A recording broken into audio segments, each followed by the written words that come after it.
tardes, muchísimas gracias a todos por conectarse, en especial a la Fundación Naumann que organiza junto a nosotros. En esta oportunidad íbamos a tener el placer y el honor de escuchar y aprender de dos grandes referentes y eminencias a nivel nacional e internacional, Antonio Escotado y el doctor Alberto Venegas Lynch. Lamentablemente, Antonio Escotado estamos teniendo problemas de conexión, apareció unos minutos, pero se cayó, así que bueno, hasta que se pueda volver a conectar, esperemos, vamos a estar conversando con el doctor Alberto Venegas Lynch.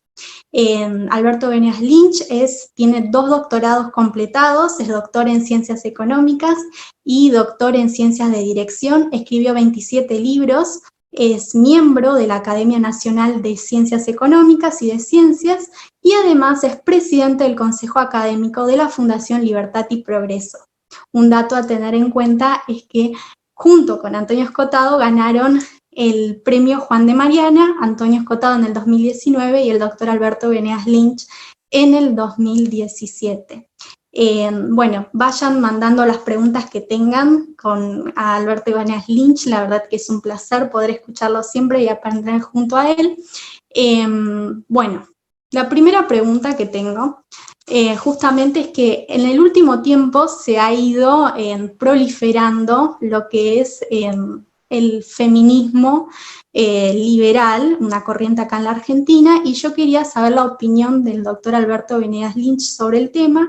Y la segunda pregunta relacionada a eso es, ¿qué opina de todos aquellos liberales que están diciendo, bueno, hay que captar a las mujeres al liberalismo? Yo digo, bueno, pero en realidad hay que captar a la gente sin discriminar por el género, a todos por igual, sin importar que sea hombre o mujer. Bueno, primero quiero decir que siento muchísimo, efectivamente Antonio trató de comunicarse, estuvo acá, pero desapareció.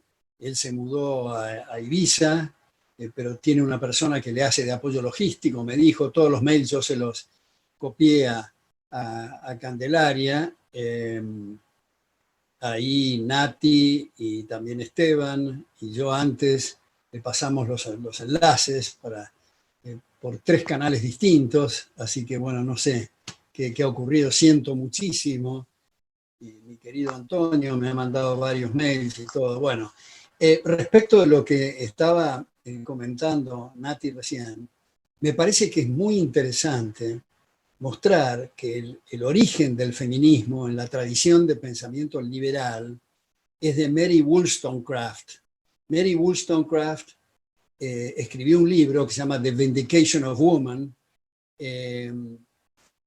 Ella es la madre de Mary Shelley, la de Frankenstein, la mujer de William Goodwin, el primer anarquista socialista, digamos. Pero ese libro, The Vindication of Woman, es extraordinario y se podría, para ponerlo en una cápsula muy resumida, decir que Mary Wollstonecraft lo que estaba abogando, lo que estaba sugiriendo, lo que estaba insistiendo y machacando en ese libro es que las mujeres tengan los mismos derechos que el hombre. Punto. Esa es en la cápsula. Y esto que parece una cosa sencilla, en algunas épocas los machos trogloditas, digamos, imponían a las mujeres determinadas conductas y les ponían bozales, digamos, para comentar temas o de política o de economía o en los trabajos.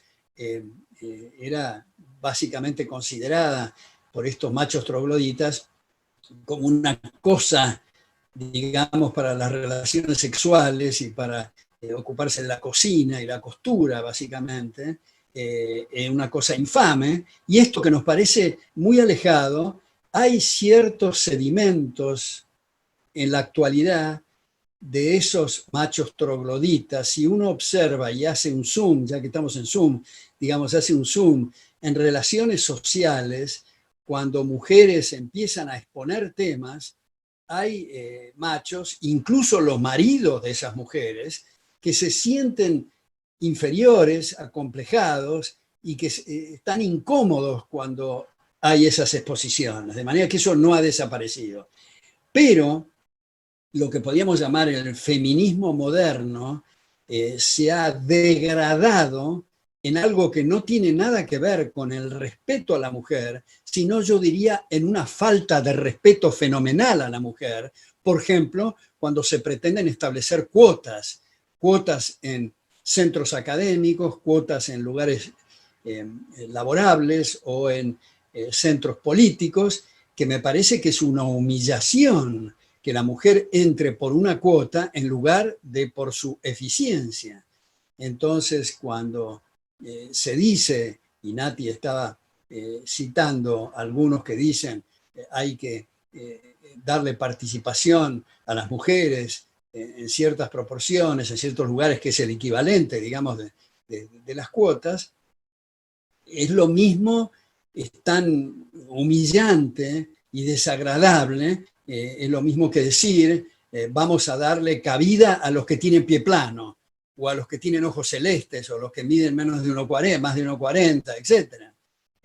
Lo que se necesita en los centros académicos, en la política y en la academia es excelencia, es competencia por puestos laborales, independientemente de cuál sea el sexo. Me parece que eso es, como digo, degradar mucho la noción del feminismo, en el cual se ha montado conceptos absurdos como el marxismo, como el abortismo, como en Buenos Aires, digamos, en una de las recientes marchas contra hombres golpeadores, ensuciaron la catedral en una forma bastante procaz, y hubo un grupo de chicos que la estaban limpiando y las mujeres los molieron a palos, y la marcha era contra los golpeadores. Es una cosa bastante paradójica y yo diría digna de Woody Allen. Totalmente de acuerdo.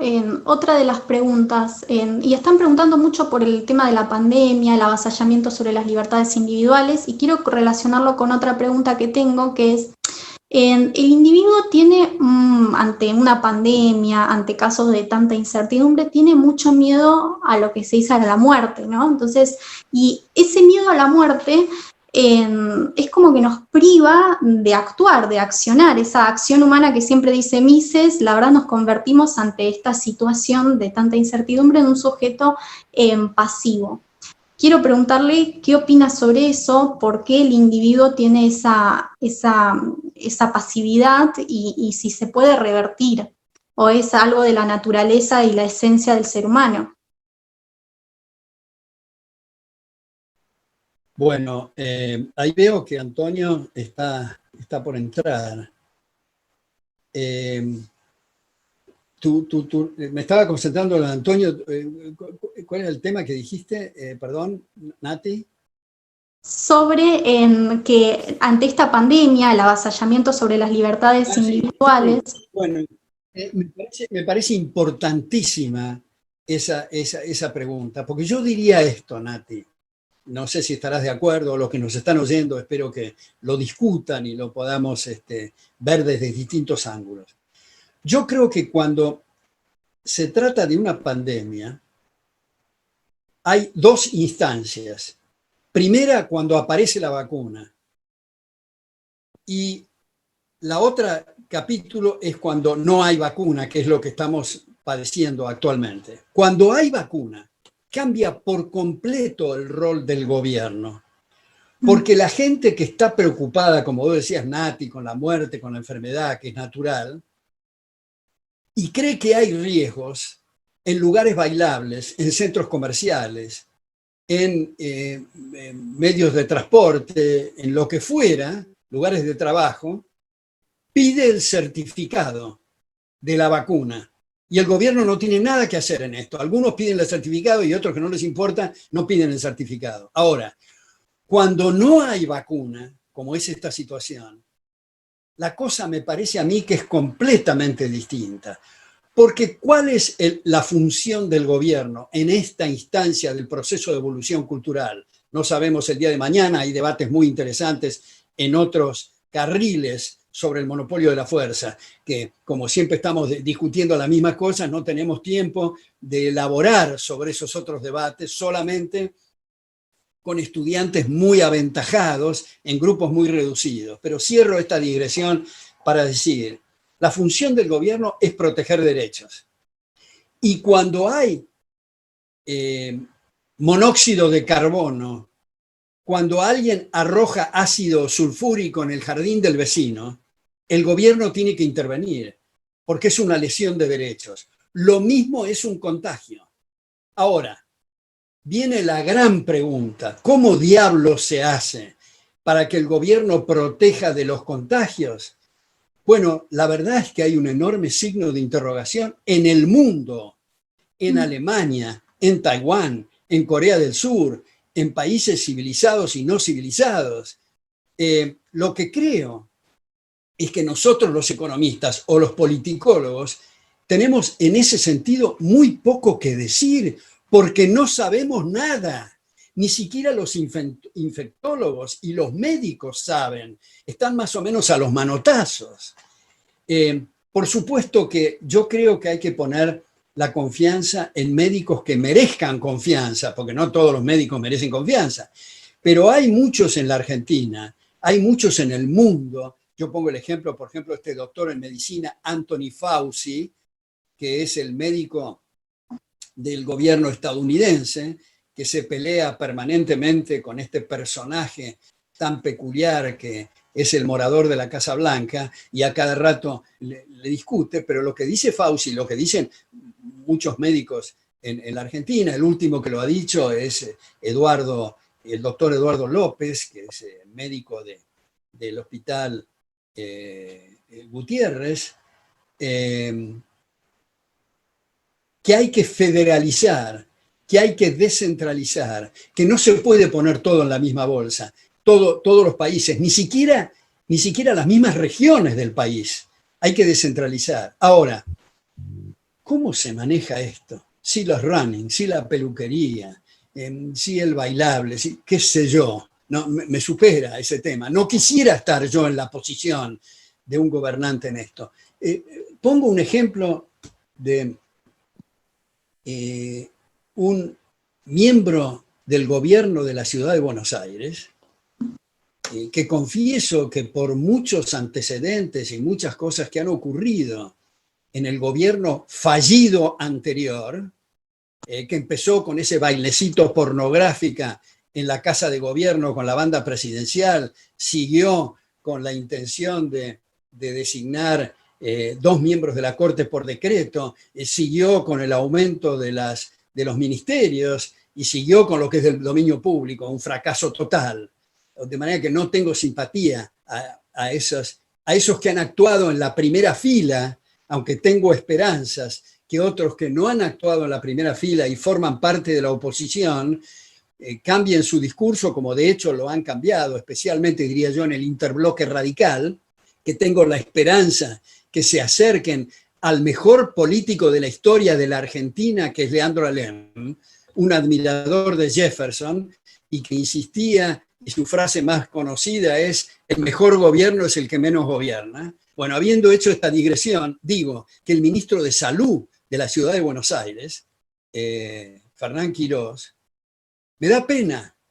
Lo veo desfigurado y envejecido, y él dijo, la última declaración por televisión: cuando termine todo esto, me voy a tomar un tiempo para llorar mucho. Él es medalla de oro de la UBA en medicina, dirige la maestría de infectología en nada menos que en el hospital italiano. Me da pena, pero están a los manotazos y no saben cómo hacer para proteger estos derechos. Ahora, enancado a esta protección de los derechos, vienen una serie de manotazos que son imposibles de digerir en el caso argentino. Por ejemplo, esta modificación de la justicia, entre comillas, que es para apañar la impunidad y para una autoamnistía, los precios máximos al alcohol en gel, a los barbijos, a los medicamentos, emprenderlas contra comerciantes. Eso sí tenemos que salir con toda la fuerza a cruzarlos. Ahora, hago otro pequeño paréntesis para decir que Antonio sigue ahí luchando. No sé si los técnicos de acá, no sé si Conrado Echevarne está o Esteban, si le pueden dar una mano, pero veo que ahí dice Antonio y me gustaría que haya señales de vida y que aparezca. Pero en fin, esa es mi respuesta, Nati. Bueno, mientras esperamos que se solucione, por favor, lo de Antonio, seguimos con las preguntas. ¿Qué opinas sobre, ahora metiéndonos ya, que nos metimos un poco en la política, qué opinas sobre una alianza para el 2023 electoral con diferentes personas que sean orientadas hacia el promercado y no necesariamente que sean liberales, pueden incluir también a conservadores? ¿Es posible ello? ¿Cuál es su opinión?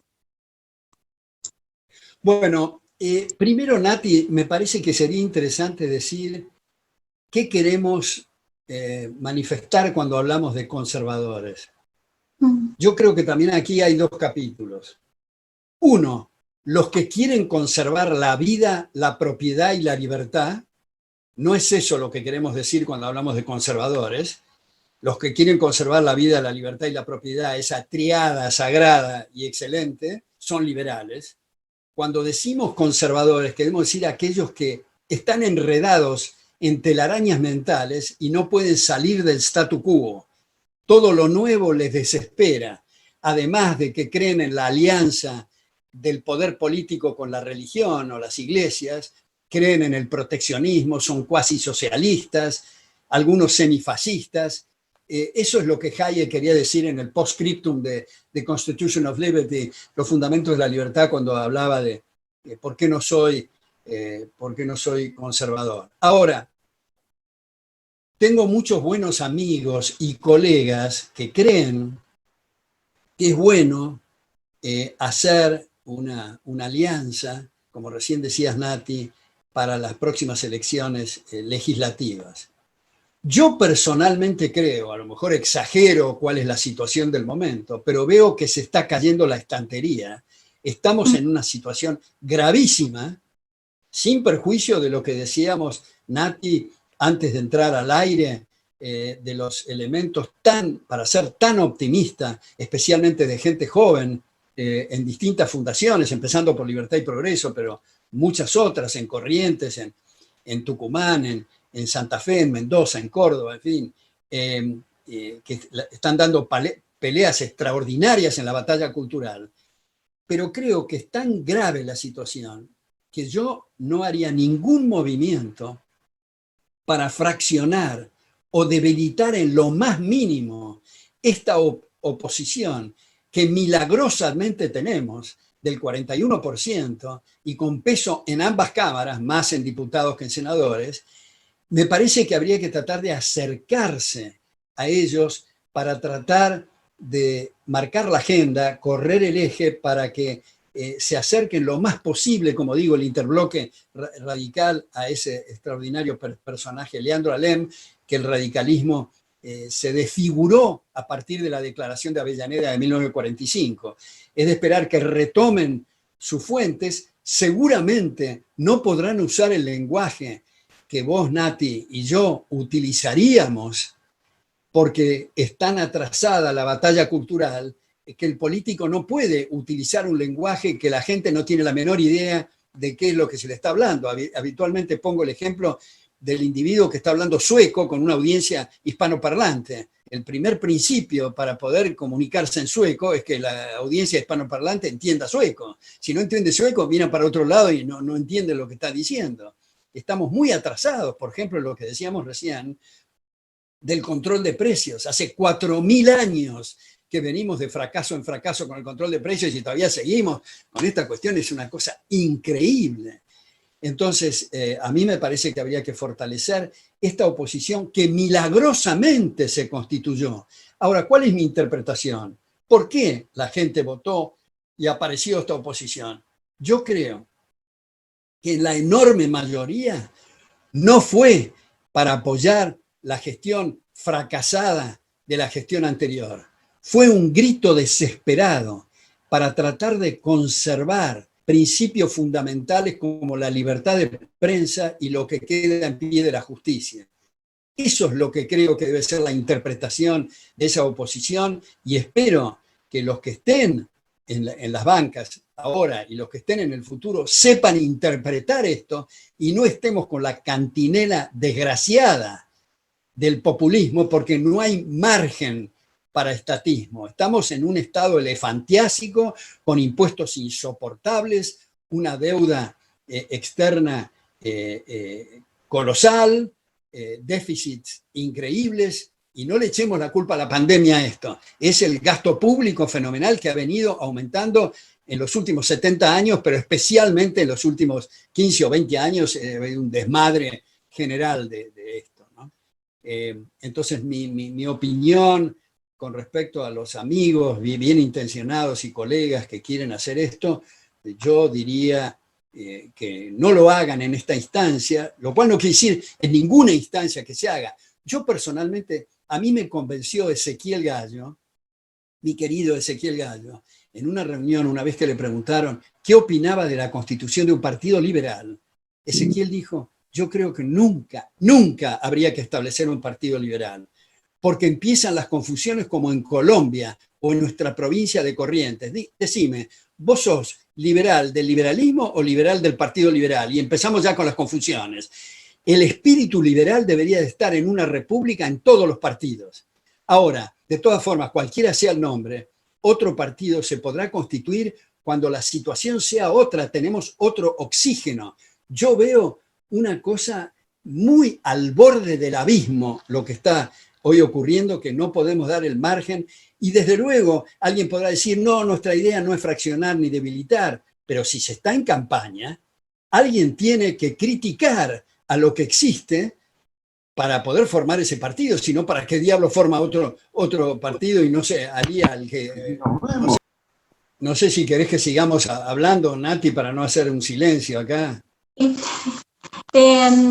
Justamente, Antonio, le vamos a preguntar sobre qué opina él, pero sobre la legalización de las drogas. Él escribió un libro sobre la historia general de las drogas y es un tema bastante controversial. Quería saber su opinión porque hay, digamos, liberales a favor, hay liberales en contra. Dicen, bueno, la legalizamos, pero en realidad va a generar una mayor dependencia, un mayor incentivo a consumirlo. Y hay liberales que dicen, no, en realidad si nosotros vemos las evidencias a lo largo del mundo, la experiencia en Uruguay, es que efectivamente cuando se la legalizó se bajó su consumo. ¿Cuál es su opinión? Bueno, yo creo que, dicho sea de paso, la mejor experiencia es la de Portugal, pero yo escribí un libro. Es muy importante la opinión de Antonio acá, que yo me he inspirado en él. Yo escribí un libro que se llama La tragedia de la drogadicción, una propuesta con prólogo de Carlos Alberto Montaner, donde sugiero la inmediata legalización de todas las drogas. Y hago un paralelo con lo que ocurría con la ley seca, que produjo unas corrupciones fenomenales, que produjo gente intoxicada que no podía demandar ir a hospitales o atenderse con médicos o demandar legalmente porque se autoinculpaba debido a la ley seca. Es lo que pasa hoy con las drogas. Y respecto a los estímulos, no puede haber un estímulo mayor. Por ejemplo, hoy en la zona de Bronx, en Estados Unidos, le pagan a chicos $15,000 semanales para colocar en colegios y en bailables, debido a los márgenes operativos fenomenales que hay como consecuencia de la prohibición. Milton Friedman ha sido, yo creo, la punta de lanza para explicar esto. Bueno, Milton Friedman empieza diciendo que es una estupidez hablar de la guerra contra las drogas, porque la guerra es contra las personas, no es contra la aspirina o contra no tiene sentido hablar de contra las drogas. Yo abro mi libro con un acápite de un sacerdote que habla de la gran hipocresía de este tema de la prohibición de las drogas. Yo creo que como ha puesto de manifiesto Mario Vargas Llosa, ha puesto de manifiesto expresidentes que han peleado directamente el tema de la droga, como Vicente Fox en México, como Fernando Enrique Cardoso en Brasil, como Oscar Gavidia en Colombia, que los tres sugieren liberar las drogas. Incluso el ex secretario general de las Naciones Unidas, Javier Pérez de Cuéllar, sostiene que hay que liberarlas antes que las drogas terminen con la democracia. Yo creo que esto que estamos hablando ahora, Nati, con ustedes, si hay algún político, generalmente hay que tener mucho cuidado de lo que se dice, porque es muy probable que esté metido de una u otra manera, porque son temas de jueces, temas de policía, temas de la DEA. Hace poco una camioneta de la DEA en Salta chocó y salieron un montón de paquetes con drogas de la misma camioneta que estaba haciendo contrabando en esto. A mí me parece que si queremos proteger la salud de la gente, es muy importante eliminar este enorme aliciente que es los márgenes operativos, que incluso dan pie para las drogas sintéticas, que son mucho más devastadoras para el cerebro que las naturales, como consecuencia de esos márgenes operativos.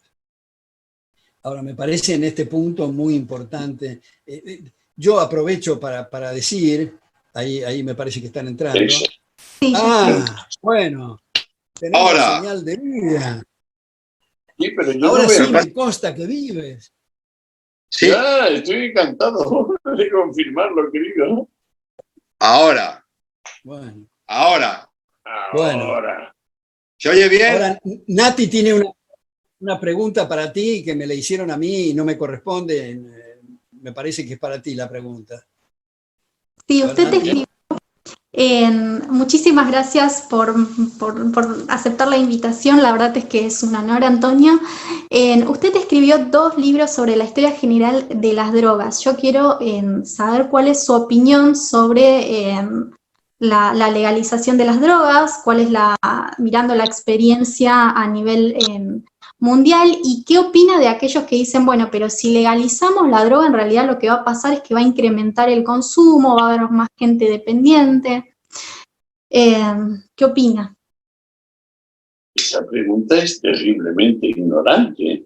Primero se burla de los 3 tomos que publiqué, donde precisamente se aborda la respuesta, que no es para nada una legalización de las drogas por razones de profundidad inexcusable, sino una derogación de la prohibición, como aconteció con la ley seca.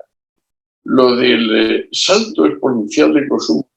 Recuerde que la heroína fue de venta libre, sin receta, en todas las farmacias del planeta más de 30 años. Y no había yonkis, no había alarma social, no había abuso de la heroína. El primer abusador de la heroína aparece en los años 50 y es William Burroughs, que luego se hizo muy famoso como beatnik y creador de una nueva forma de escribir en prosa, a mi modo de ver un disparate y un rollo, pero en fin, ese es el primer yonki. Durante 30 años antes, la heroína se vendió sin receta, con la falsa promoción de que no adiccionaba y quitaba los hábitos de opio y morfina. Y nunca, nadie, jamás, ella, que esté conocido. ¿Basta mi respuesta? ¿Basta mi respuesta? Sí, muchísimas gracias. Lo presentamos porque no tuvimos la oportunidad. Antonio Escotado es jurista, filósofo, sociólogo de mayor peso de España. Uno de sus mayores libros de difusión es Los enemigos del comercio, en 3 tomos. Así que bueno, Alberto Venegas Lynch tuvo quería hacer un pequeño resumen de ese libro, y así comenzamos a introducir lo que es la conversación entre estos 2 grandes referentes. Bueno, no, yo solamente comentaba que igual que decimos habitualmente que es importante que los liberales tengan ese extraordinario tratado de economía de Mises, que lleva el título muy atractivo de Acción Humana, para mostrar que esto no se corta en tajos, que abarca todo tipo de conductas. Del mismo modo, creo que para adentrarse en conceptos históricos y análisis filosóficos de gran calibre, me parece que estos 3 tomos de los enemigos del comercio deberían de estar en estas bibliotecas. Ahora, me gustaría, porque no quiero hablar yo demasiado, porque hace 40 minutos que yo estaba hablando para hacer tiempo para que entrara Antonio, así que me gustaría aprovecharlo, Antonio, en esta pregunta. Últimamente, un alumno me dijo ayer o antes de ayer que Antonio había escrito algo, no sé si esto es correcto, pero en fin, que había escrito algo sobre sus pronósticos o su visión de China. Entonces, mi pregunta que yo quisiera hacerle a Antonio es esta. Hay 2 tesis, puede haber una tercera, a lo mejor Antonio tiene la tercera, pero hay 2 tesis que yo veo enfrentadas. Por un lado es Guy Sorman, que escribe el libro que se llama China, el imperio de las mentiras, y él, después de vivir 1 o 2 años, creo, en China, llega a la conclusión que el aparato totalitario en última instancia va a triunfar sobre esos islotes de libertad que han producido resultados tan extraordinarios. Esa es editorial sudamericana, China, el imperio de las mentiras, de Guy Sorman. Y por otra parte está Eugenio Bergolá, que ha sido embajador español varias veces en China, en un libro que se llama La Segunda Revolución China, que presenta la tesis opuesta. Él dice que precisamente esos islotes de libertad se van a ir multiplicando y va a ser imposible que el aparato finalmente triunfe, y que va a triunfar la sociedad abierta a pesar de todas las restricciones que hay hoy día, especialmente con Internet, la libertad de prensa, la cantidad enorme de gente que se muere por hambre, los que no participan de esos islotes de libertad. Pero en todo caso me gustaría conocer las reflexiones de Antonio respecto de este tema. Pues te lo agradezco mucho, Alberto, porque sí, lo que metí es un par de tweets en la red, prácticamente diciendo los pálpitos pueden ir en la dirección de que, bueno, lo complejo se va a seguir sobreponiendo a lo simple, y China, queriéndolo o no, se inclinará hacia esa libertad, digamos, hacia esa democracia que desde siempre teme. Porque no olvidemos que el Tao le dice al príncipe, no ilustres al pueblo, déjale en su ignorancia. Es decir, que los chinos tienen en parte heredado el sentimiento de que cualquier asamblea democrática será peor, incluso que un déspota penal y sanguinario. Sin embargo, yo no me puedo apuntar a la tesis de que crece el totalitarismo solamente, porque lo que tú y yo sabemos es que ese país ha tenido unas tasas de crecimiento como ningún otro en la historia de la humanidad, y durante un tiempo tan sostenido, Alberto, como ninguno de los países o naciones que conocemos. De modo que le quiten a China lo bailado.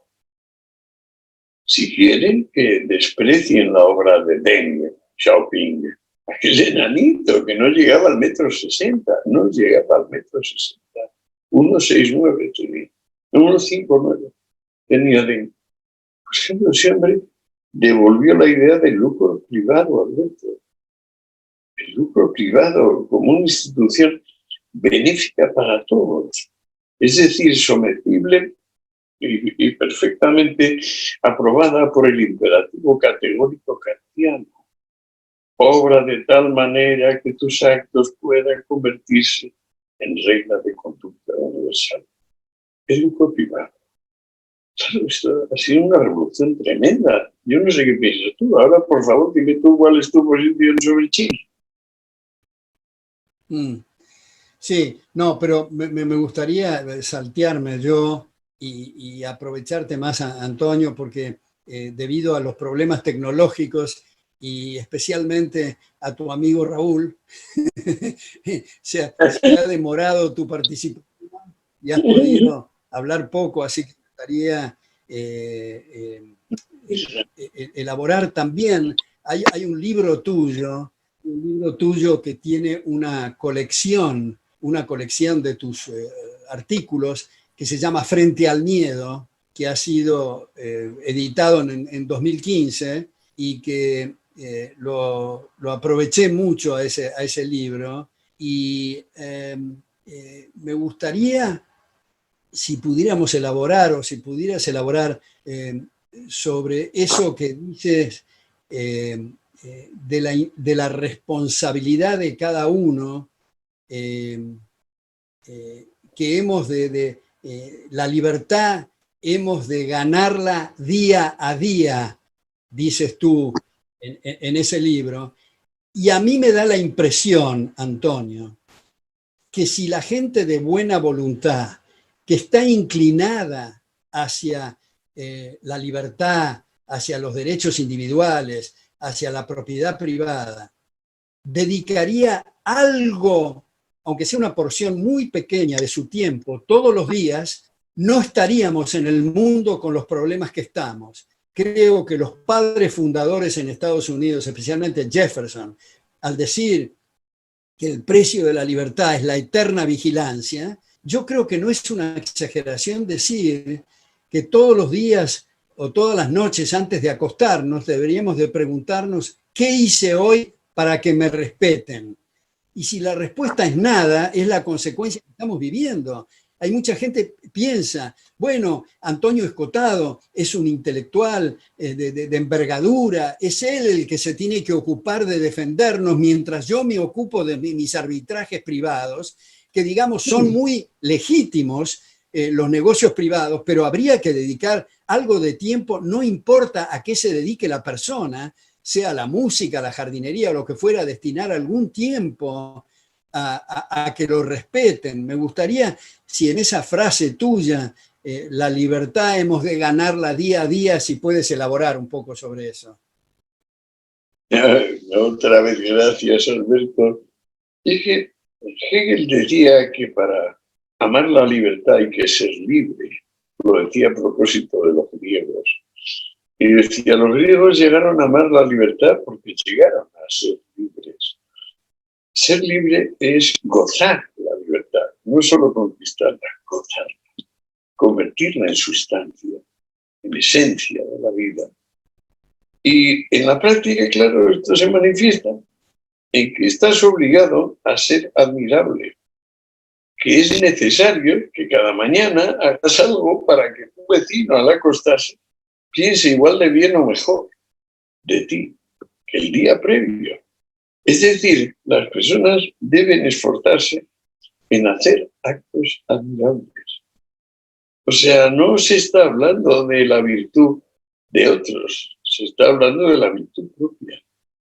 No hay que olvidar que los actos virtuosos son aquellos que se consuman entendiéndose como su propio premio, no como resultado de correcciones o premios exteriores.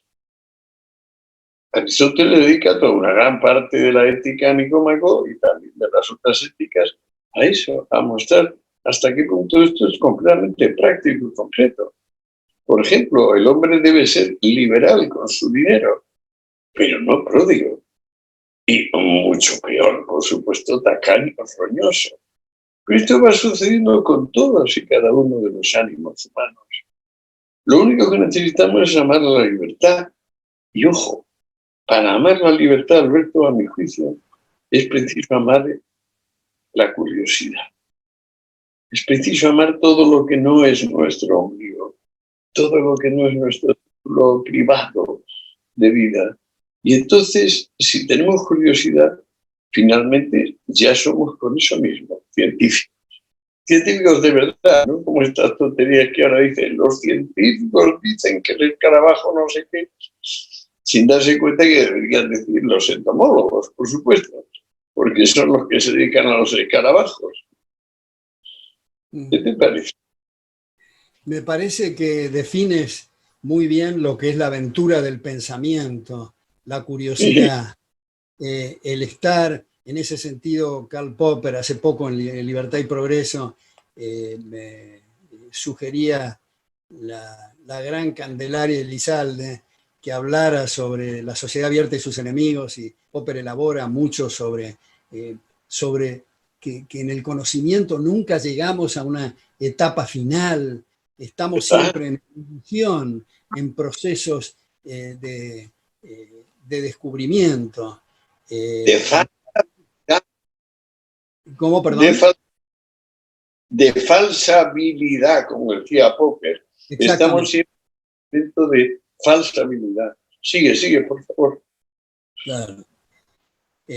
Por eso, para seguir con Popper, cuando él explica que el conocimiento es una serie sucesiva de corroboraciones provisorias, subrayo lo de provisorias, abiertas a refutaciones.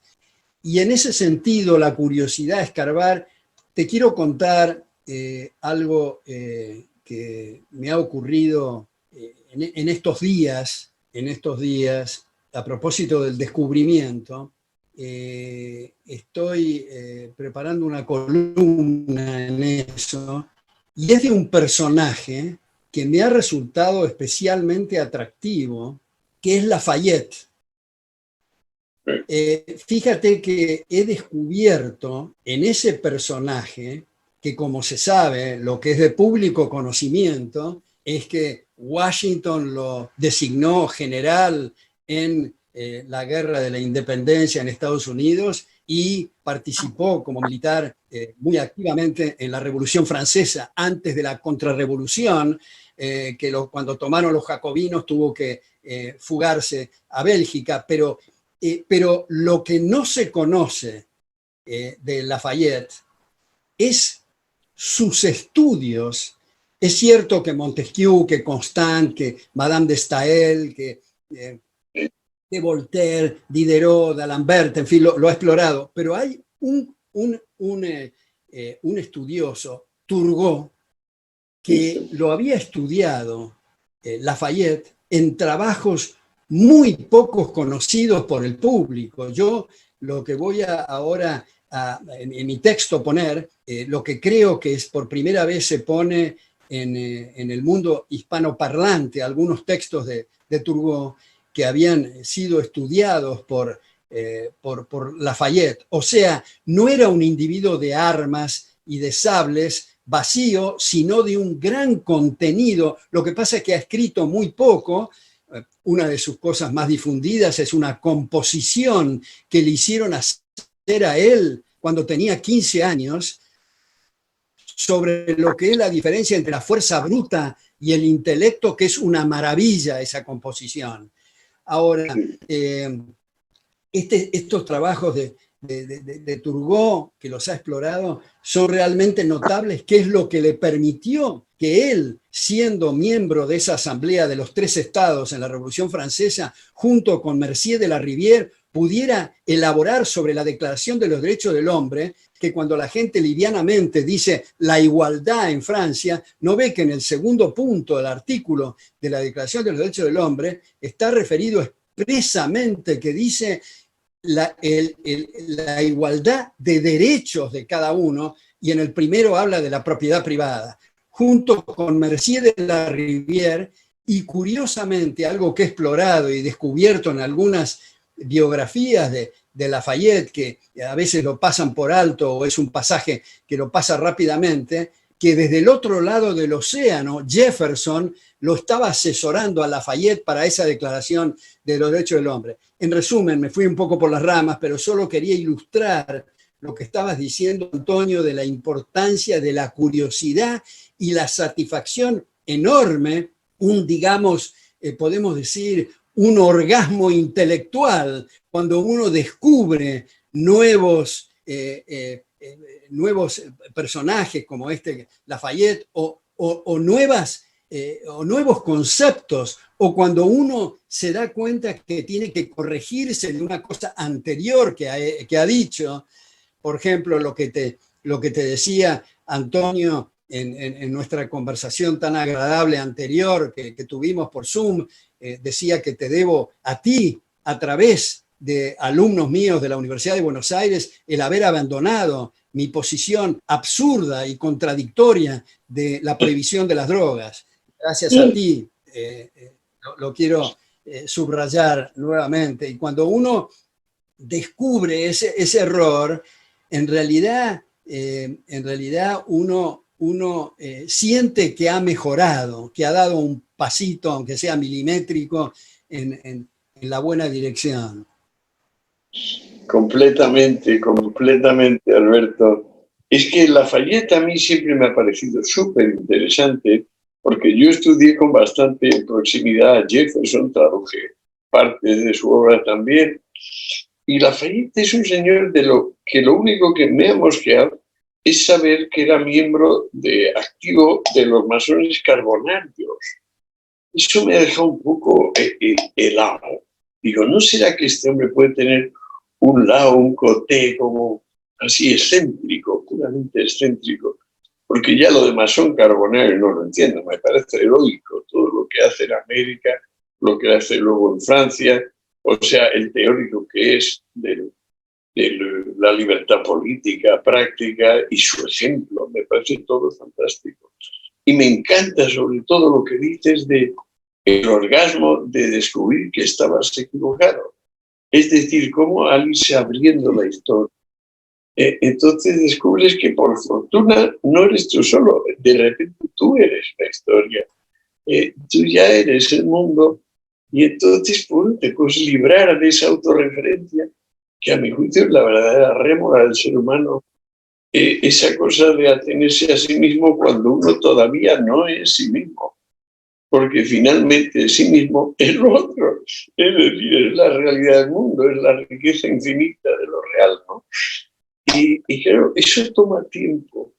Los padres intentamos explicarlo a nuestros hijos, pero a veces no lo sabemos nosotros mismos.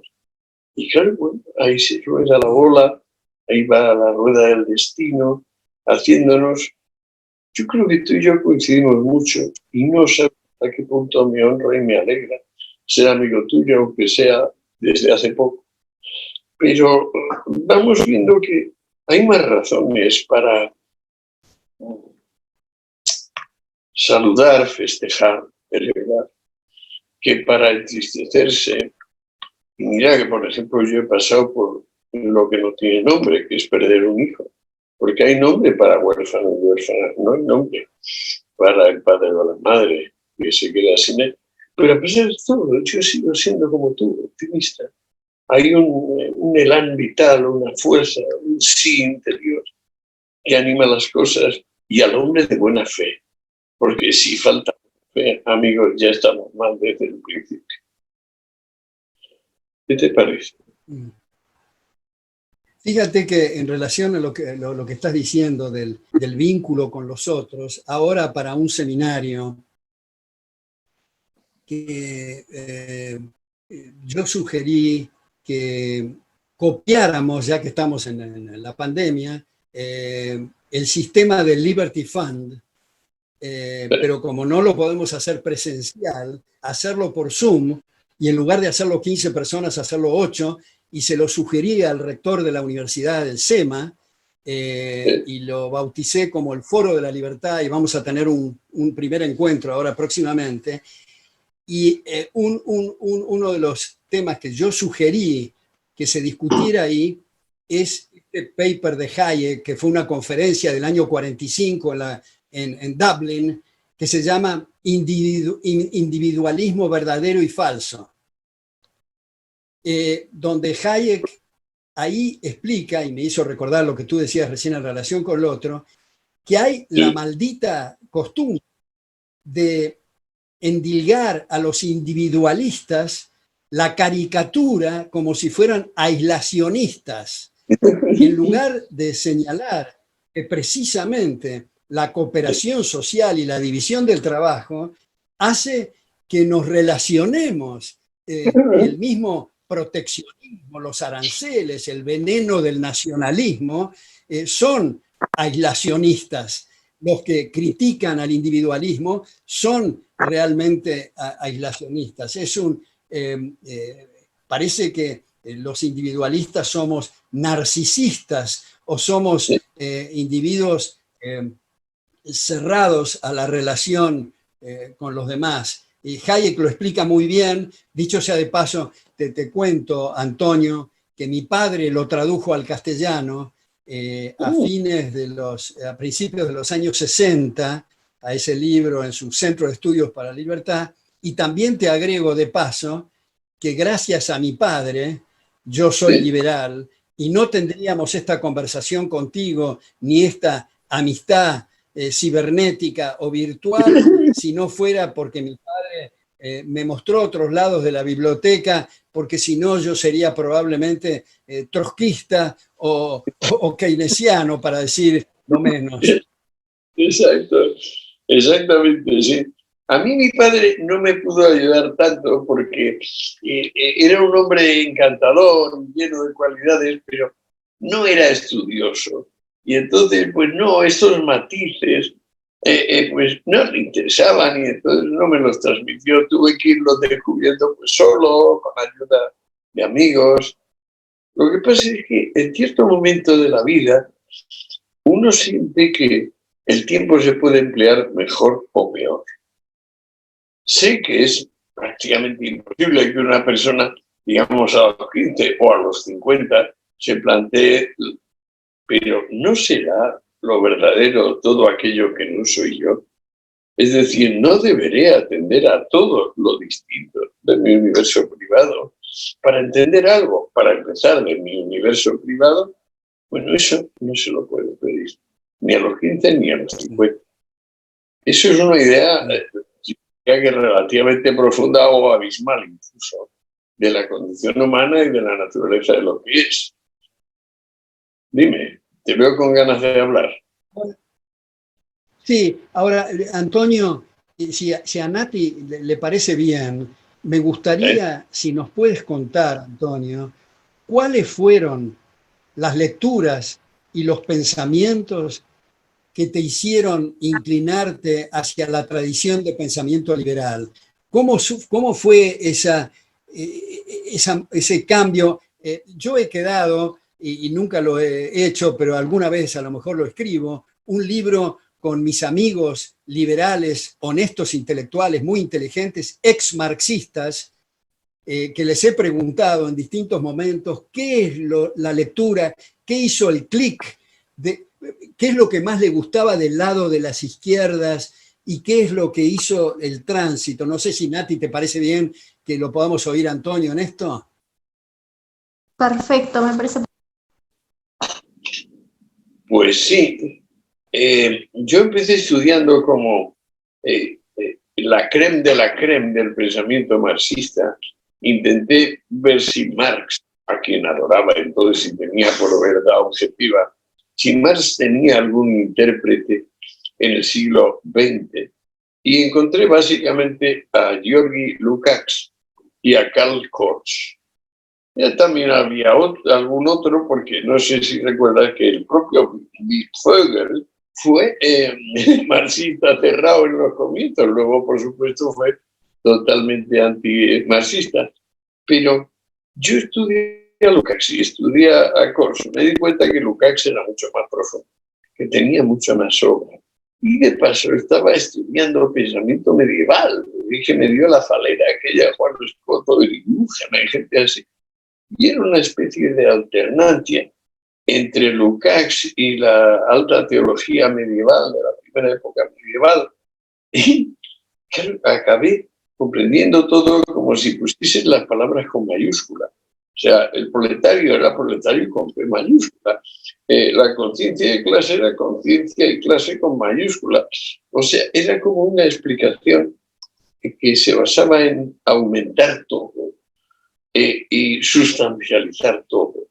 Y, sin embargo, reducirlo a la cuestión de todo es una parte de la humanidad explotada que se va a liberar y que al liberarse va a derramar manantiales de bondades y de opulencia por toda la superficie de la tierra.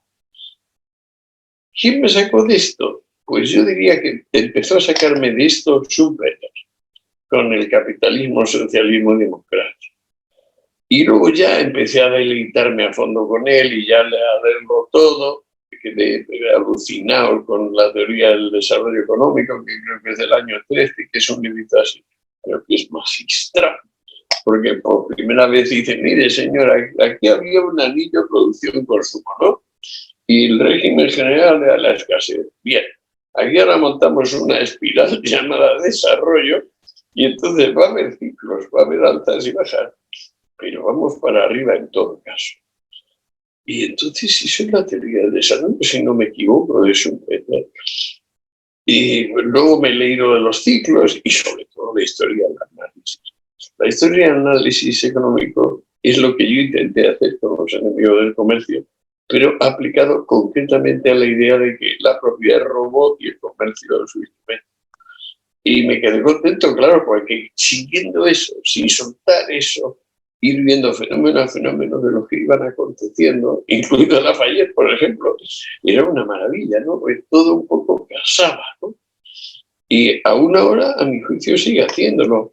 Ya tengo un libro que va a salir dentro de unos días, pero lo tengo impreso desde abril. Alberto, se llama Hitos del Sentido.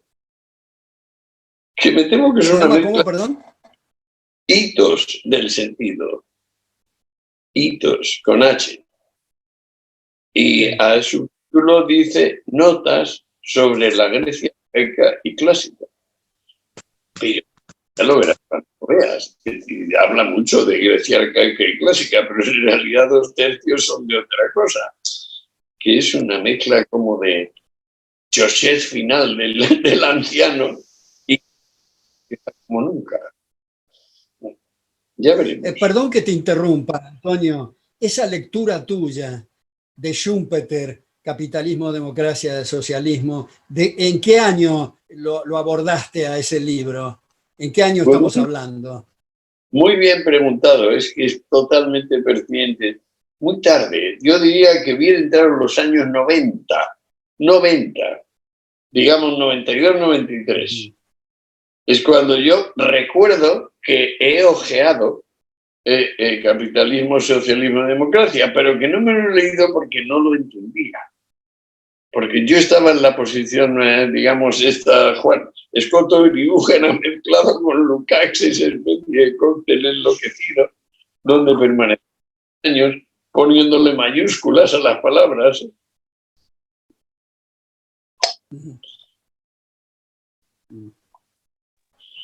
Pues dime. Bueno, Nati, te estoy bloqueando las preguntas. Yo mientras haces la pregunta voy a buscar un libro acá para mostrarlo.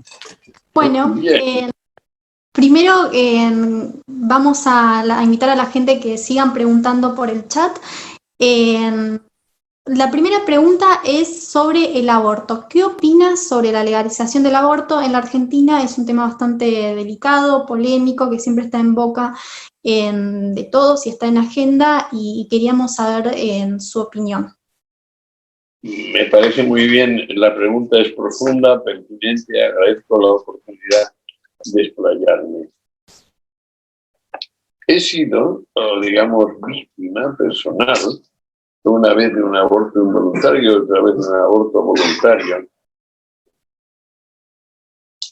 Mi criterio es que cualquier persona mayor de edad que quede embarazada, bueno, mayor de edad, incluso diría yo mayor de edad real, porque si la ponemos mayoría a los 18, a los 16, a los 21, eso lo veo numérico y en cierto modo oculto, periférico.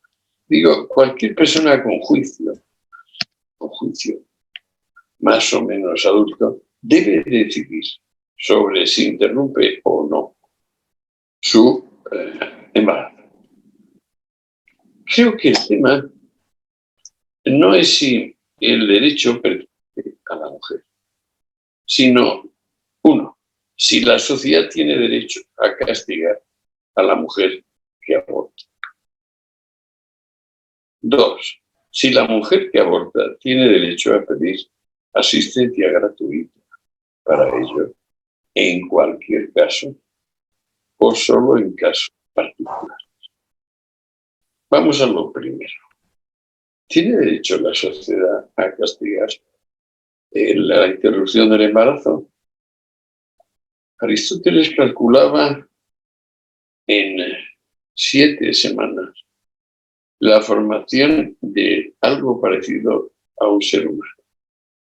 Y Aristóteles, como sabes, era fisiólogo, es decir, era un hombre con profundo conocimiento de anatomía, había hecho disección, sabía de lo que hablaba. Pues Aristóteles habla de 5 semanas y dice que a partir de 5 semanas lo que la mujer lleva dentro es un ser humano. Luego en romano se llamará nasciturus. Y entonces, ya, por una parte es suyo, pero otra parte es un ser humano y está sometido a las mismas normas que regulan la vida de otros seres humanos. No le hace falta haber nacido para ser humano. De modo que si tiene la pregunta primera, si tiene la sociedad civil derecho a castigar a la ciudadana que interrumpa su embarazo, bueno, la respuesta es sencilla. La ciudadana que interrumpa su embarazo después de X tiempo, y entonces fíjese en semanas o en días, a partir de ese momento no tiene otro derecho más que abortar alegando violación, error grave e injustificable, cualquier cosa que no sea mi santa voluntad. Ahí no vale el me da la gana. Intento contestar la pregunta 1. Vamos a la 2. Si es que no tienes tú que decir algo de ahora que pase a la 2. No, vale. ¿Cuál era la 2?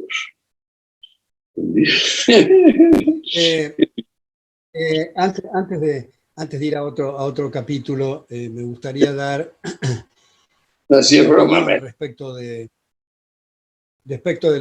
aborto. Es la primera. Yo no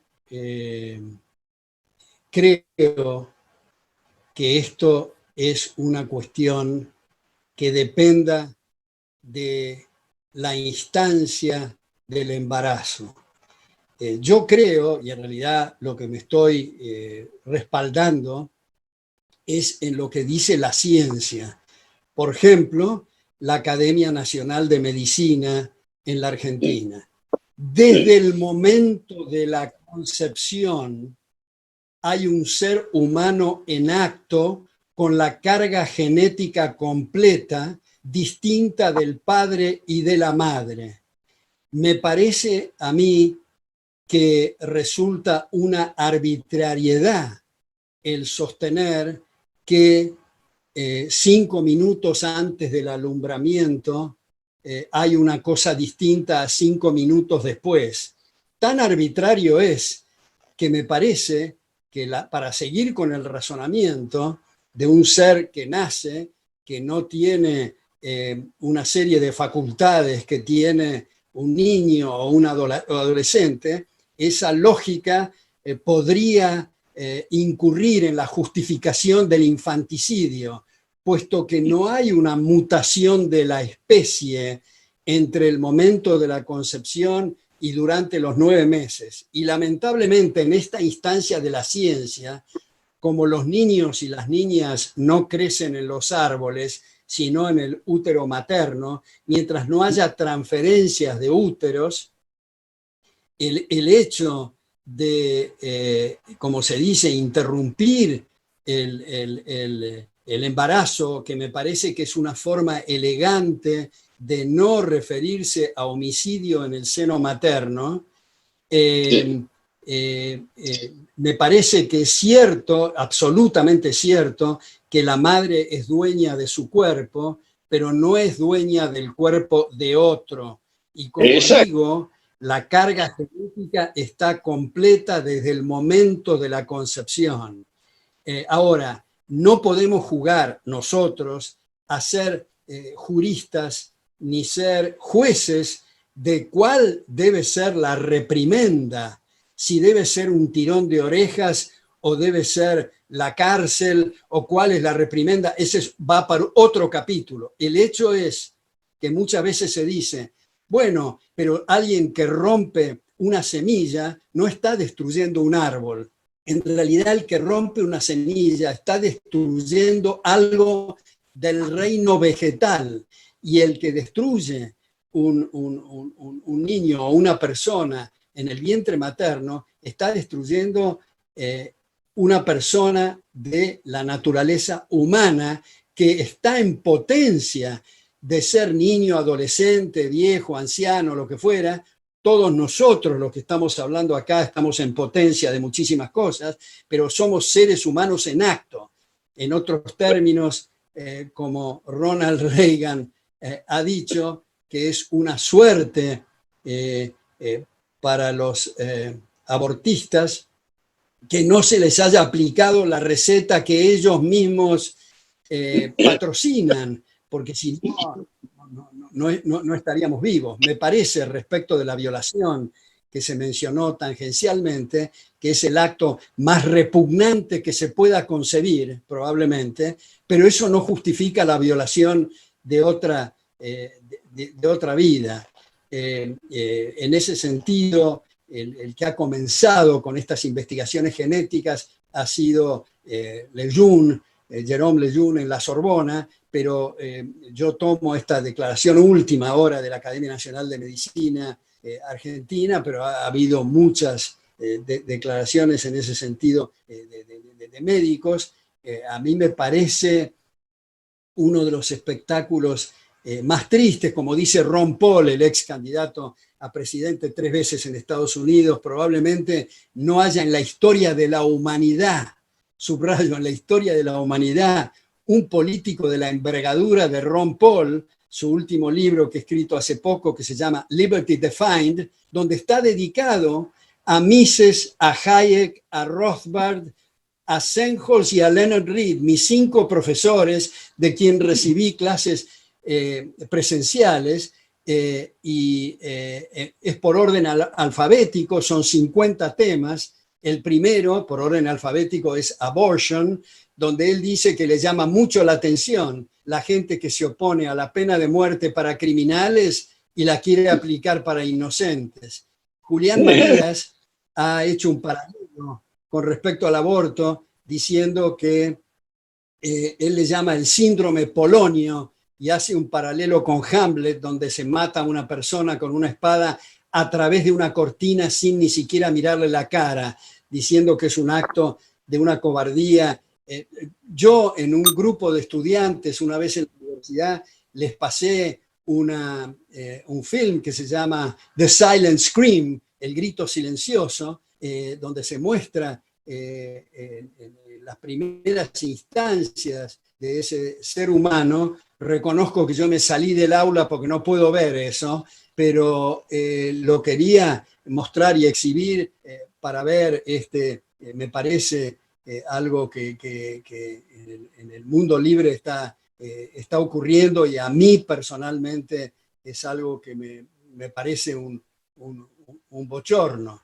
Pero no para cambiar de tema, sino para seguir con lo que estábamos hablando antes, y que no aparezca que soy un vendedor ambulante, pero quiero para la audiencia mostrar estos libros que quiero mostrar, porque este es el primer tomo de Los enemigos del comercio. Acá está el otro tomo, el tercer tomo, y este es el segundo tomo. vean ustedes, es una cosa de una sabiduría notable el pasar por todas las instancias de la humanidad de mi amigo Antonio, que tal vez no tengamos coincidencia, tal vez digo, con respecto al mal llamado, me parece a mí, aborto, pero lo interesante, además, perdón, ¿sí? Sí, quiero volver, porque sí. me has hecho cambiar de idea ahora mismo acerca de la justificación del aborto por violación. Me has hecho cambiar de idea, ni más ni menos. Estoy todavía digiriendo el cambio. Tienes razón. Lo de Aristóteles de tantas semanas esperando la formación del homúnculo es una trivialidad. Tú tienes razón. Lo que pasa es que esto me cambia mucho los esquemas y ahora a nivel inmediato me quedo un poco desnudo. Lo que te pregunto es, ¿y en caso de malformación genética es justificable el aborto? Bueno, yo te contestaría esto, querido Antonio, que por lo que me acabas de decir recién demuestras una emocionante honestidad intelectual, porque muy poca gente es capaz de dar así la razón o de cambiar, en fin. Yo creo, Antonio, que si uno justifica por malformaciones el matar a un chico, uno para ser consistente debería también matar a inválidos y matar a gente que ha tenido accidentes o que ha nacido y ha desarrollado por su cuestión genética de tener distintas malformaciones de distinta naturaleza. Por otra parte, y esto a lo mejor me salgo un poco del tema, pero hay un grupo de gente donde analiza el comportamiento de chicos Down y que muestran, porque el punto este de que todos somos ignorantes, solo que en temas distintos, me parece importante subrayarlo en las distintas capacidades de la gente, ¿no? No, pero, En este grupo. Perdóname, yo me refiero a Sí. estos casos con dos cabezas, por ejemplo, o con cabezas unidas, o con un corazón el uno y un riñón el otro. Es decir, que hablamos de matar a ese ser, pero yo creo que ese ser vivo estaría deseando matarse. O sea, yo tomo mi propio ejemplo. Ahora ya estoy en una época de decadencia física, no intelectual. Tengo como una especie de furor contemplativo que me hace seguir siendo dichoso. Pero si a mí me condenasen a seguir aguantando mis achaques a medida que progresen, estarían haciéndome un daño incalculable, como esas personas que teóricamente se han muerto, pero los mantienen vegetativos. Yo acabo de llevarme un disgusto de caballo con mi amigo Luis Eduardo Aute, un amigo íntimo, que lo han tenido viviendo en vegetativo 3 o 4 años. Yo creo que en el fondo ahora el aborto nos va a llevar al tema de la eutanasia, fíjate lo que te digo, que es un temazo enorme. Me parece que viene alguien. Sí. Pasa. ¿Quién es? Sí, yo. Ay, es mi esposa, Alberto. Es mi esposa. Fíjate qué casualidad. Bueno, así es la vida. Estoy en Ibiza y viene mi esposa, que está viviendo también, pues bueno, en Madrid, pero bueno, esto es una casualidad asombrosa. ¿Sí? Estamos, no, míralo aquí abajo, vea. Aquí, estamos aquí. ¿Quién es? Bueno, yo he hablado con Alberto alguna vez por Zoom. ¿Estás por Zoom? Sí, estoy con Zoom. Vale.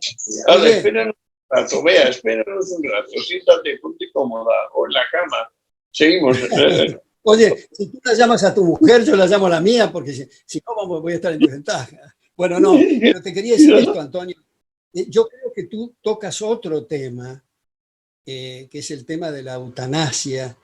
Y yo diría, el tema lindante del suicidio, que me parece que es de una naturaleza completamente distinta. Acá yo sé que presento otro tema muy controvertido, pero hay un sacerdote que se llama Domingo Basso, que escribió un libro que se llama Nacer y morir con dignidad, donde pone como ejemplo el suicidio de dos monjas que se suicidaron en Italia antes de ser violadas por soldados fascistas.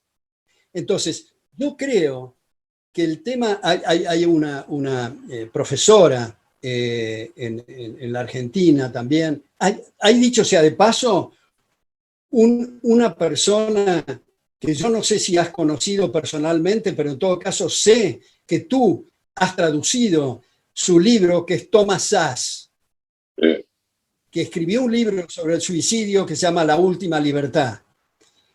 Yo creo que eso es muy respetable. Es otra cuestión completamente distinta, me parece a mí, el tema de la eutanasia y el tema del suicidio. Pero ya que lo mencioné a Thomas Szasz, que también tiene trabajos muy interesantes elaborados sobre las drogas, como tú sabes,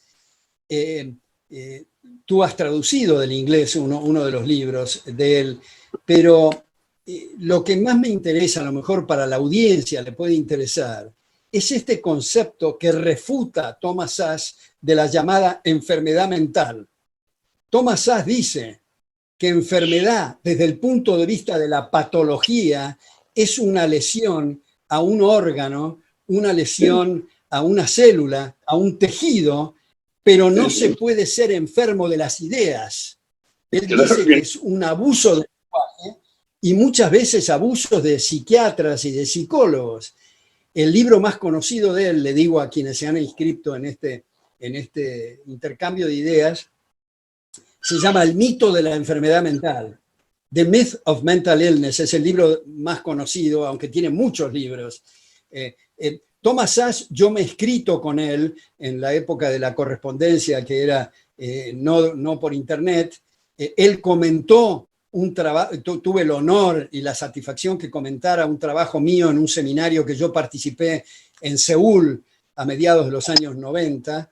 Era una persona muy generosa, una persona de un gran conocimiento, y estoy seguro que Antonio también lo conoce. La Última Libertad se llama ese libro, ¿no? Es una maravilla. Yo he sido muy amigo suyo, le he invitado a 3 o 4 congresos en España, él venía con mucho gusto. Yo le vi la única vez que decidió beber y se cogió una borrachera de tales proporciones en Cuenca que quería nadar sobre las piedras de la plaza, una plaza del siglo XIV o así, muy alisada, claro, por el tipo. Quería nadar como si fuera una rana, esto y todo, debido a que se había tomado, palabra de honor, 4 gin tonics seguidos. Y claro, cuando luego nos metieron por su que nunca había bebido, digo, esto me va a poner malísimo, efectivamente, porque se nos muere. Luego tuvimos ahí 2 días medio como torso el propio Tom. ¿Pero por qué bebió? Porque de repente le dije yo, pero Tom, teniendo 60 y tantos años, ¿cómo es posible que no hayas bebido una copa de tu vida? Ya decía Baudelaire que el que no bebe tiene algo que esconder. Y entonces Tom dice, ¿yo esconder nada? ¿Qué me sugieres para beber? Y ahí empezó la secuencia de gin tonics. Eso para que tengas una idea de qué tipo de persona era, cómo era de bravo, cómo él luchaba siempre, él tenía como divisa la libertad, él tenía una libertad más combativa, creo yo, que la tuviera mía. Era de una generación un poco anterior. Nos sacaba 20 años, Tom, ¿eh? Me hubiera encantado conocerlo, no lo conocí, era todo por vía epistolar.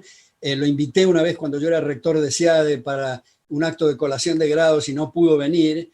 Pero esto que cuentas de la borrachera de Thomas Szasz, este intercambio amistoso se está convirtiendo en una terapia de grupo, me parece. Qué risa, sí. Qué gracias. Pues fíjate lo que ha estado pasando. Primero, no conseguíamos conectarnos. Ahora acaba de venir mi querida esposa. Todos son sorpresas. Pues yo esperaba que viniera dentro de media horita, va a ser. Pero bueno, encantado. Es que se nos hemos Pero, Nati, retrasado. ¿qué pregunta? Sí, otra pregunta del público. Hay muchos que preguntaron sobre qué opinan, cuál es la naturaleza del ser humano. Es muy abarcativa, muy general, pero bueno, si nos pueden dar un pantallazo para la gente. Pues bueno, decimos Homo sapiens, que también Aristóteles decía zoon politikon. Es evidente que a mi juicio, vamos, evidente a mi juicio no pega, pero es evidente que el ser humano tiene mucho de gregario y que al mismo tiempo es el único que tiene algo de individuo, hasta el final. No hay que olvidar el final del proceso de Sócrates, donde él está ante 500 hombres, la asamblea de los 500, de la cual ha formado parte hace poco tiempo, y se le acusa de querer cambiar las costumbres, y le dice a la asamblea, si tengo que elegir entre seguir vuestro consejo y el de mi daimon, os advierto que sigo el de mi daimon, y lo mata a consecuencia de eso. ¿Eso qué quiere decir? Que dentro de un grupo gregario por naturaleza emerge un individuo con suficientes, digamos, testículos para decirle a la autoridad, porque esa es la autoridad, a los 500. Esa es la tradición. Lo siento, no pienso contradecir mi idea del bien. A mí el alma me dicta que es lo bueno, que es lo bello, que es lo justo. Respeto vuestra autoridad y aquí me quedo hasta que me matéis o me maten. Pero eso no quiere decir que en última instancia mi alma, mi fuero interno, no sea aquello que decir. Le matan. Luego se arrepienten de matarlo. Persiguen a los acusadores particulares, pero también un poco porque Atenas es desvergonzada. Deberían autoacusarse los 500 que le condenaron. Pero, ¿qué acaba saliendo de todo ello? Pues que seguimos hablando de Sócrates, que ese coraje ante la asamblea sigue siendo absolutamente actual, que el hombre necesita enfrentarse una y otra vez, como solo ante el peligro Gary Cooper, necesita una y otra vez enfrentarse a ¿qué hago? ¿Sigo los castigos, los premios que me ofrecen? ¿O sigo lo que me dicta la conciencia? Claro, hay mucho tío que su conciencia lo que le dicta, por ejemplo, es lo que le dicta a Abraham, de degollar a su hijo para probar que con eso es fiel a Dios. No, no me refiero a ese tipo de conciencia. Una conciencia crítica, una conciencia analítica, que en todo momento recuerde que somos falibles, que bien podemos decir tonterías y estar muy condicionados por nuestras emociones, nuestros intereses, conciencia crítica. Y eso, el primero que la tuvo a mi juicio fue Sócrates. Y la tuvo en ese momento, donde se le decía, bueno, eligen de la vida a la muerte, y el otro dice, bueno, sí, seguir viviendo significa hacer algo contrario a mi fuero interno. Pues miren, no. Y eso divide las aguas de la humanidad. Eso es 300, 400 años antes de Jesús. 400 años antes. Que también es medio un chivo expiatorio y también desafía a la autoridad, ¿no? Esto es muy actual, mi hijo. ¿He contestado a tu pregunta? Yo creo que me parece que es interesante agregar a lo que dice Antonio, que ese juicio a Sócrates, que lo condenaron a beber cicuta, es un precedente de lo que hoy llamamos equivocadamente democracia, que es la degradación del concepto de democracia, limitándolo solamente a la voluntad de las mayorías, que era la preocupación en Law, Legislation and Liberty de Hayek, de esta voluntad ilimitada. Yo creo que es interesante que trabajemos juntos en imaginar otros límites al poder que los que están en vigencia, puesto que tenemos un sistema en gran parte del llamado mundo libre, de esa democracia ilimitada, donde el concepto de los derechos individuales, la dignidad del ser humano, está sujeta a las voluntades de las mayorías, y los legisladores están convencidos que cualquier cosa, en cualquier sentido que legislen, tiene que ser cumplido a rajatabla por los súbditos. Yo creo que los esfuerzos, tanto en el legislativo, el judicial, el ejecutivo, para pensar e imaginar nuevas vallas y nuevos límites, se hace imperioso, puesto que veamos lo que está ocurriendo en Europa, lo que está ocurriendo en Estados Unidos, para no decir nada en algunos países de América Latina. Tenemos que imaginar esos nuevos límites y abrir debates en esa dirección. Hayek, en el tercer tomo de Law, Legislation and Liberty, ha sugerido algunos límites y algunas características para las cámaras, pero se me hace que eso no es suficiente.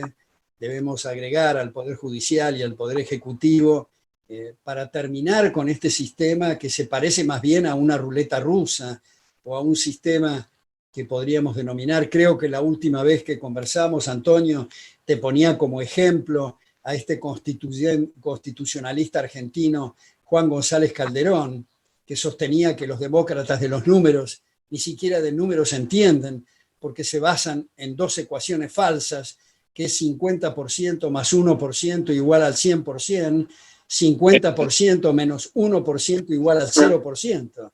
Y yo creo que antes de que convirtamos al planeta Tierra en un enorme gulag, tenemos que poner nuevos límites a los manotazos del Leviatán.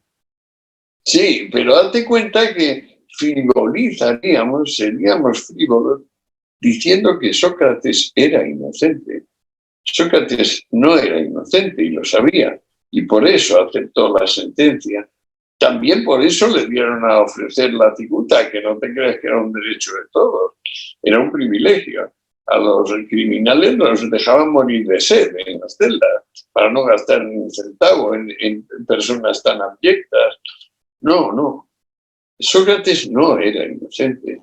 Sócrates, en juicio, era ese momento donde una sociedad civil deja de ser gregaria en medida suficiente para crear una individualidad que le dice a su tiempo: no seáis dogmáticos, sabed que no sabéis.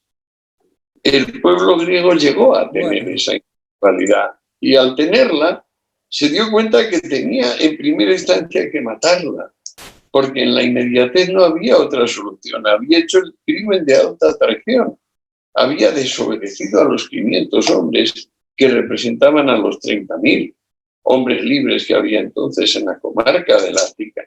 De modo que había cometido el más grave de los delitos, y él lo sabía. O sea, no seamos frívolos nosotros pensando que aquello fue la injusticia. Aquello fue un momento del desarrollo del espíritu, donde un pueblo se da una individualidad de tal calibre que no se la puede tragar.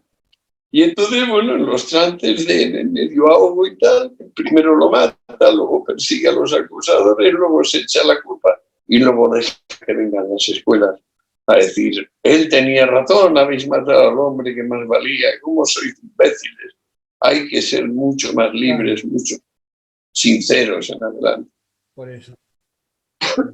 eso yo creo que en el caso de Sócrates, que era culpable de defender valores universales de gran trascendencia, yo creo esto que mencionaste al pasar recién, Antonio, el acto de humildad del no sé socrático, me parece que es algo que deberíamos de cultivar, porque fíjate que respecto de manejar la vida del prójimo, como pretenden los megalómanos, sin comprender que ya es bastante difícil el manejar la propia vida, tener la arrogancia de manejar la de otros, pero agregaría, para poner en contexto la cuestión socrática, que aunque fuéramos omniscientes, que estamos muy lejos de serlo, y supiéramos lo que le conviene al vecino,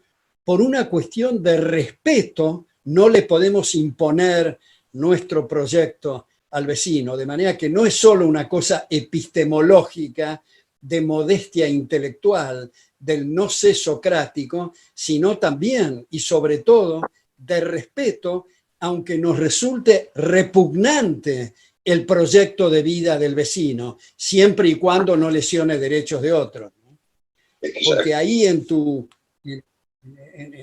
el primer tomo del libro que acabo de mostrar, de Los enemigos del comercio, donde te refieres a la Revolución Francesa y hablas del abuso de la expresión de la defensa de la patria y los derechos sociales, esto es una cosa también muy importante que Ortega y Gasset también lo ha elaborado y se ha preguntado qué es eso, en un libro que se llama La gente es nadie, donde él dice que en el fondo habría que reemplazar la palabra sociedad por relaciones interindividuales, y Hayek, en su último libro, La fatal arrogancia, sugiere, en lugar de hablar de lo social, hablar del orden extendido, porque él dice, como tú sabes muy bien, Antonio, me estoy refiriendo a quienes se han anotado en este seminario, que Hayek decía que el adjetivo social, unido a cualquier sustantivo, lo convierte en su antónimo: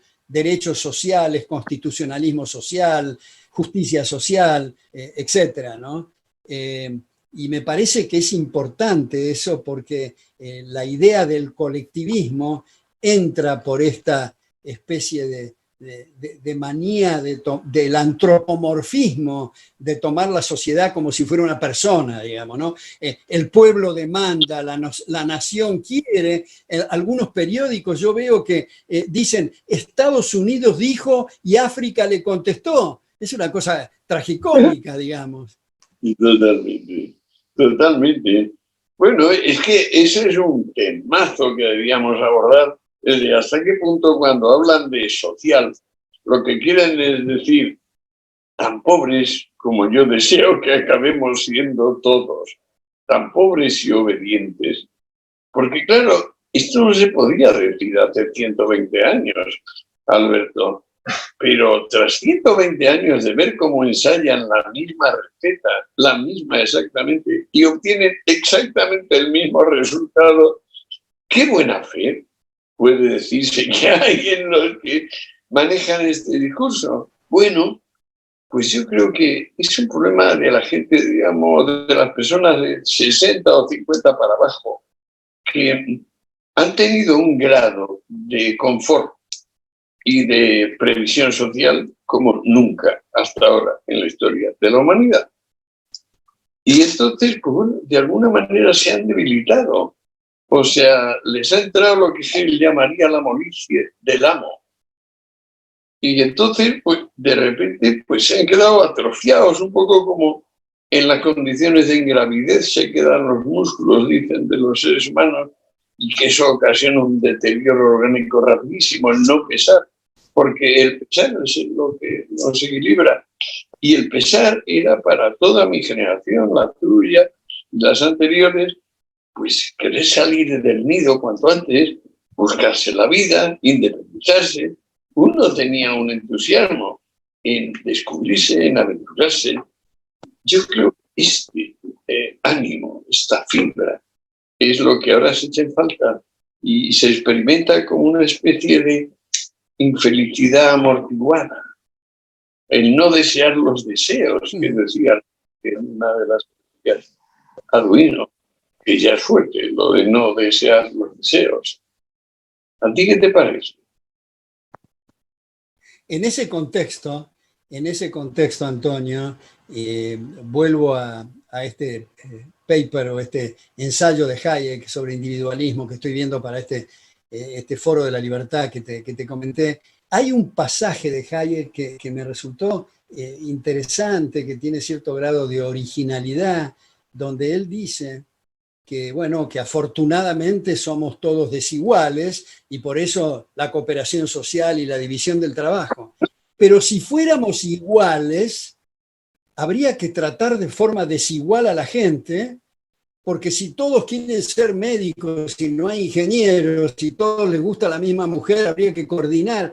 Afortunadamente somos desiguales y por eso, desde el punto de vista del derecho, nos deben tratar teóricamente iguales en el derecho. Ahora, yo no sé si te comenté en nuestro último intercambio, Antonio, pero en una conferencia que di hace relativamente poco, un seminario en Tucumán, en una provincia del norte, descubrí un filósofo del derecho, casi diría yo enterrado en la selva ahí, Marcos Rouget, que publicó un libro sobre filosofía del derecho que él lo editó en China, dicho sea de paso, no muy bien editado, porque hay problemas en en fin, pero de una versación notable, referencias bibliográficas notables, y él habla, el concepto de igualdad ante la ley está íntimamente atado y anclado al concepto de justicia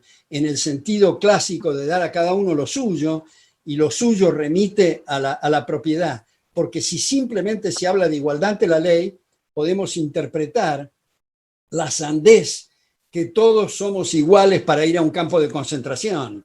Entonces, el atar el concepto de la igualdad ante la ley al concepto de justicia que ha tratado esta persona, Marcos Rouget, de Tucumán, me parece algo muy, muy fértil y lo vinculo ahora a este paper que estoy viendo para este seminario de Hayek. Ahora te pregunto, Natalia, para hacer un paréntesis, ¿hasta qué hora tenemos para este intercambio?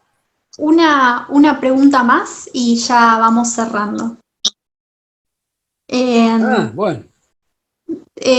Una última pregunta. ¿Qué opinan ambos sobre el término marxismo cultural, cuyos cuales principales promotores son George Soros y Bill Gates?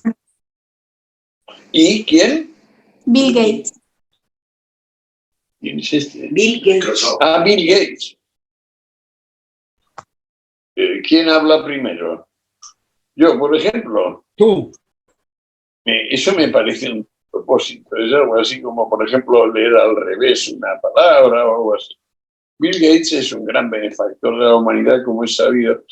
De George Soros, lo único que conozco es que puso 10 millones de dólares a finales de los años 90 en la Liga Antiprohibicionista Internacional a través de este instituto que tiene para promover la libertad en el planeta. Yo entonces no conocía a Soros, pero sí conocía a su gerente y director general, Ethan Neyerman, un catedrático de Princeton, un pelirrojo muy simpático y muy cultivado, profesor de sociología. No tengo el menor motivo para imaginar que ni el señor Soros ni el eminente Bill Gates, gracias al cual podemos celebrar esta entrevista, por ejemplo, sean cosas distintas de grandes filántropos y benefactores de la humanidad. Y aunque no me atrevo a hablar mucho de Soros porque le conozco poco, por Bill Gates me parto la cara con quien sea. Me parece un hombre fantástico, en cualquier caso. ¿Tú qué piensas? Bueno, yo coincido contigo, Antonio, respecto de Bill Gates y respecto a George Soros. Su libro La crisis del capitalismo global muestra que no tiene la menor idea qué significa el capitalismo. Esto es una cosa que suele ocurrir. Estoy de acuerdo. Los dos hemos leído hombres de negocios que tienen buen olfato para el arbitraje, pero no tienen la menor idea de filosofía política ni de economía. Jean-François Revel, que tuvo la generosidad de escribir un prólogo para un libro mío que se llama Las oligarquías reinantes, él desarrolla el concepto ahí de los errores garrafales de George Soros.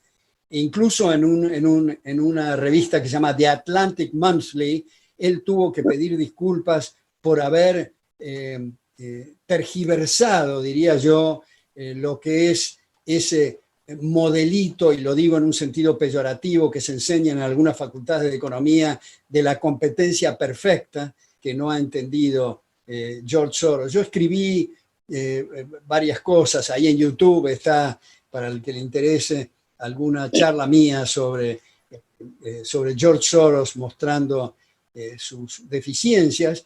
En una última columna que escribí se llama Los inmensos peligros de los empresarios prebendarios. Esto es desde Adam Smith. Adam Smith ha explicado. El empresario, si se lo deja en el mercado competitivo y abierto, es un benefactor, pero si se lo consulta políticamente o si se lo hace entrar a la Casa de Gobierno, hay un peligro enorme, porque el pedido de prebendas y de mercados cautivos está haciendo en la práctica de asaltante y de explotador de la comunidad, de manera que hay que ponerlo en brete en el mercado. Eso es con respecto a George Soros. Bueno, no sé si se nos fue el tiempo, Nati, pero Sí. en primer término te quiero agradecer mucho, Nati, esta coordinación. No, gracias a ustedes por esta, la verdad fue un placer, aprendí un montón de los dos, así que para mí fue un honor. Muchísimas gracias a los dos, gracias a la Fundación Naumann por acompañarnos nuevamente, a todos los que se conectaron, a Fundación Libertad y Progreso que hizo posible esto. Y si quieren unas palabras finales cada uno, para la gente que se conectó, y muchísimas gracias nuevamente.